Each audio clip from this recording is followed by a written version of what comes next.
So we're here in Amsterdam, ready for an event today, a one-day event teaching public speaking. And Amsterdam, of course, is built around all the canals. And, you know, what that strikes me as is that human beings gravitate to where resources are. That's where all towns and big cities are all built up around water. London, where I'm close to living, obviously the Thames. So the question becomes for you is, how can you be more resourceful? How can you be a place that attracts people because of the resources that you have to help people? Because in essence, resources help to solve problems, which is why cities and towns are built up around waterways. So how can you become an attractive proposition for people to come find you? And how can you then become known for that? How do you become visible? How do you get people to know that you have those resources? Today, in the modern world, we have the best way you can do that is through presenting and public speaking, because it enables you to be visible through social media. And what you want to do is make sure people know that your resources are there.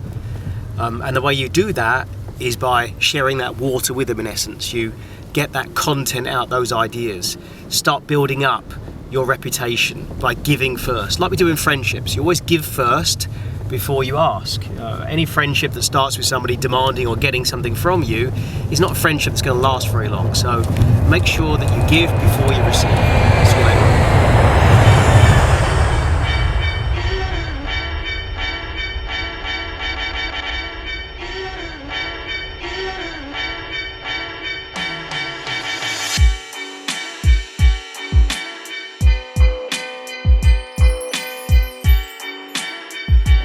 Throughout the first 2 years of getting my book out there, every time I went to an airport, I had to check my book was still there in W.H. Smith's. I feel like this is past now. This particular behaviour. I no longer stop at W.H. Smith's to check my book's still there.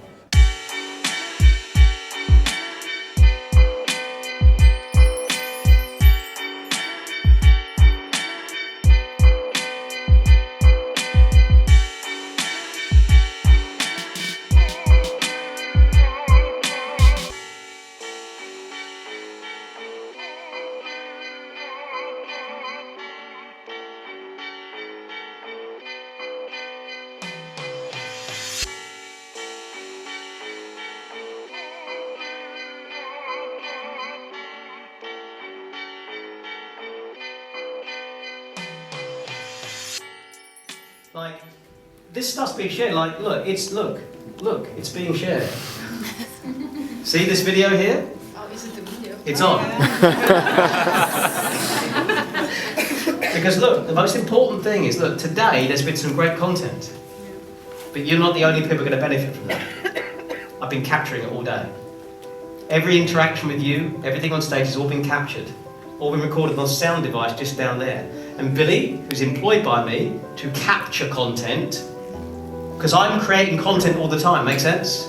But I want you to capture that content, because when we put this stuff together and push it out there, someone might listen and think, oh, I want to go to his Power to event. When they saw the intervention or that conversation, they might go, well, I'm like that, I want to go to his Power to event. Click the link, boom, in my phone. Make sense? Yes or no, guys? Yes. That's what you've got to do. You've got to constantly have the camera on. How many times have you been with a client and been brilliant and on song and been totally there? And the only people know about that is you and that client. Yeah. Record it, publish it, get it out. Does that make sense? Stop waiting to be perfect. Prolific beats perfect. Prolific beats perfect, okay? So take a leaf out of my book and get the camera on and get going, okay?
fix a trauma. I don't believe you need fixing, by the way.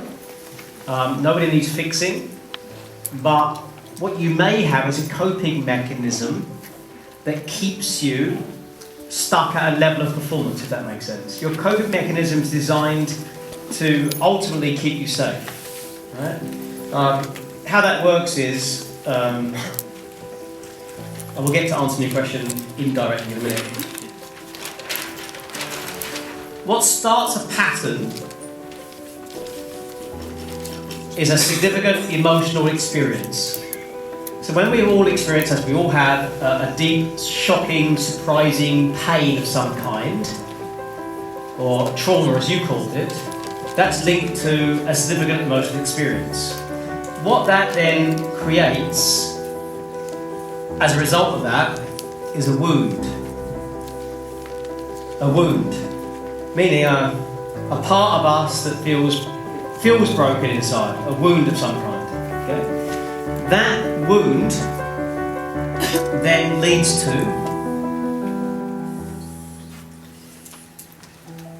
a fear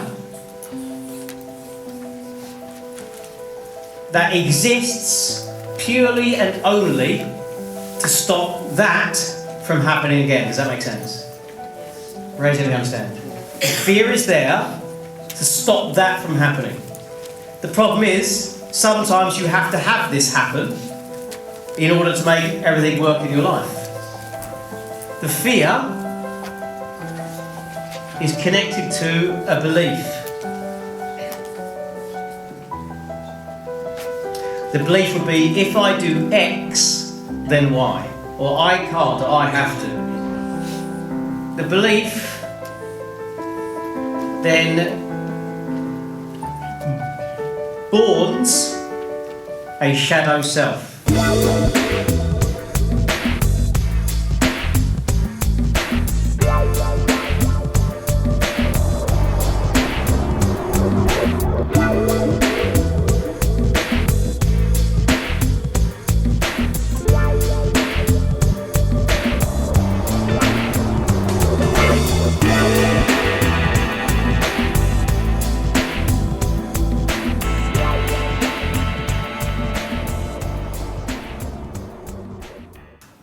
My first question for you is, what do you want to become when you grow up? Yeah, it's an interesting question. Well, for years, I've always had this dream and ambition that my ideas and my content and my programs and products would outlive me. Now, that doesn't mean I want to die, when I grow up. But we're all going to die when we grow up. And so, to answer your question in a bit more of an indirect way, if I take the concept that growing up means one day dying, I don't want to die, which means I want to live on. I think entrepreneurs, what we do is we try to create solutions that will stand the test of time. And there's no greater standing the test of time than building something or creating something that will outlive you. So I guess that's my drive, is how can I create enough value, concepts, in the world, and more an infrastructure that's solid, whether that's training up trainers, whether it's having products and programs out there that will outlive me. That's the goal. We talk about the greats, don't we?